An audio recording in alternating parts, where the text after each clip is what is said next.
Good morning. At the DOGE subcommittee, we are continuing our war on waste. That means rooting out spending that is unnecessary, wasteful, and frankly, un-American. Today, we are looking at the more than $500 million federal taxpayers spend annually to fund public radio and television. A big chunk of this subsidy flows to National Public Radio and Public Broadcasting Service. NPR and PBS are the big DC-based entities that create and distribute much of the news and educational content heard and seen on public radio and TV stations across the country. When Congress adopted the Public Broadcasting Act of 1967, it did so because it thought at the time that federal dollars were needed to provide objective news and education content to the entire nation, including rural residents who lived off the grid. Fast forward a few decades, and a lot has changed. The invention of the internet, for instance, and social media. It's made news and information widely available to those living in remote areas. Americans are increasingly consuming digital media and podcasts. The audience of public radio and television is declining. And I know this because I represent a rural district where farmers listen to podcasts and internet-based news while they drive their tractors. At the same time, NPR and PBS have increasingly become radical left-wing echo chambers for a narrow audience of mostly wealthy, white, urban liberals and progressives who generally look down on and judge rural America. PBS News is not just left-leaning, but it is actively uses taxpayer funds to push some of the most radical left positions, like featuring a drag queen on the show Let's Learn, a show targeted toward young children ages 3 to 8 years old. I want you to know I grew up watching children's programming on PBS. And as a mother who raised 3 children, I felt confident that I could leave the room while my own children were watching children's programming on PBS. But I can tell you right now, Ms. Kruger, specifically, as a mother, if I had walked in my living room or one of my children's bedrooms and seen this child predator and this monster targeting my children, I would become unglued. And that is how most parents feel all over this country. This is not the only example of them sexualizing and grooming children. They've been doing it for over the last decade. In 2015, PBS produced Frontline, put out a documentary, Growing Up Trans, that takes viewers on an intimate and eye-opening journey inside the struggles and choices facing transgender kids and their families. This means that PBS is one of the founders of the trans child abuse industry, all while taking taxpayer money. Brainwashing and transing children is an issue so hated by parents across the country that it was a driving force in the landslide Republican and Trump victory in the 2024 election cycle and presidential race. The news that these entities produced is either resented or increasingly tuned out and turned off by most of the hardworking Americans who are forced to pay for it.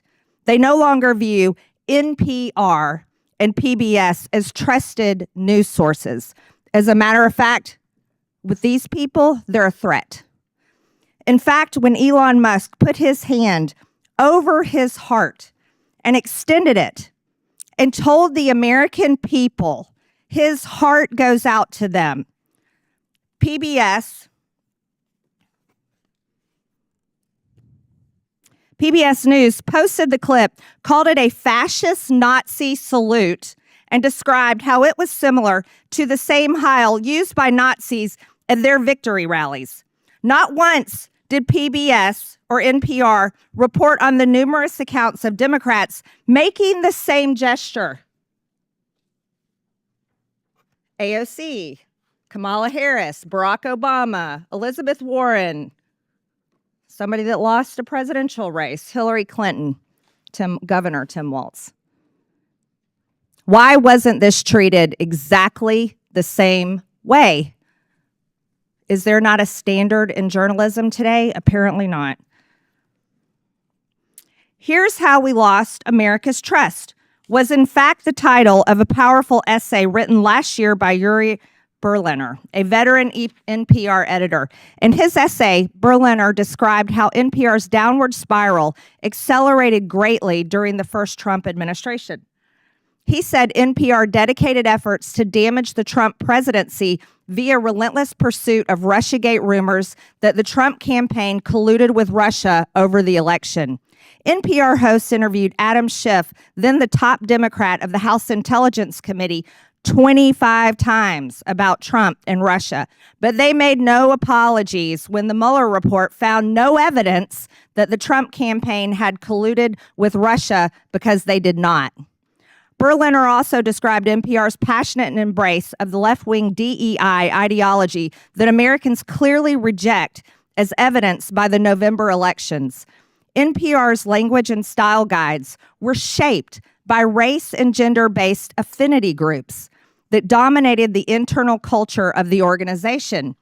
And NPR journalists were to ask everyone they interviewed their race, gender, and ethnicity, and enter it into a centralized tracking system. This tracking system embeds DEI into the fibers of its content. Sounds like racism to me. It's a software attached to NPR's content management system where these reporters and producers submit information about their sources' race and ethnicity, gender identity, geographic location, that's kind of scary, and age range. The tool allows NPR to track the demographics of their sources in real time to allow for source diversity. The irony of these supposed diverse sources is that NPR has no real interest in diversity, like having diverse viewpoints. Berliner tried to sound the alarm on this when he checked voter registration records of the editors at DC's NPR headquarters and found 87 registered Democrats and 0 registered Republicans. But NPR treated Berliner like a political dissident in the old Soviet Union. He was driven out of the organization and forced to resign. Sounds like communism. And the ringleader of that effort was NPR's then newly appointed CEO, Catherine Maher, who is before us today. She dismissed Mr. Berliner's wake-up call as profoundly disrespectful, hurtful, and demeaning. In other words, instead of viewing it as a chance to finally right the ship at NPR, she doubled down. In doing so, she made it clear how any further internal dissent would be dealt with on her watch. That does sound like communist China at the taxpayer's expense. And no one should be surprised. NPR installed her in the top job after Ms. Maher was firmly on record with a litany of public comments and social media posts displaying her ultra-progressive views, her scorn for free speech, and her fondness for censorship.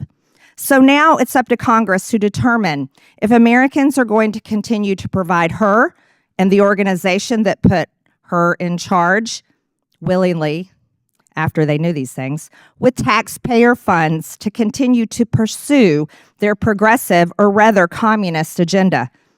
For far too long, federal taxpayers have been forced to fund biased news.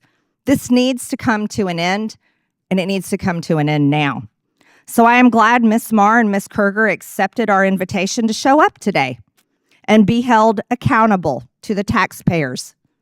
I look forward to them answering our questions in full public view and explaining to the American people why they think they deserve Americans' hard-earned taxpayer money.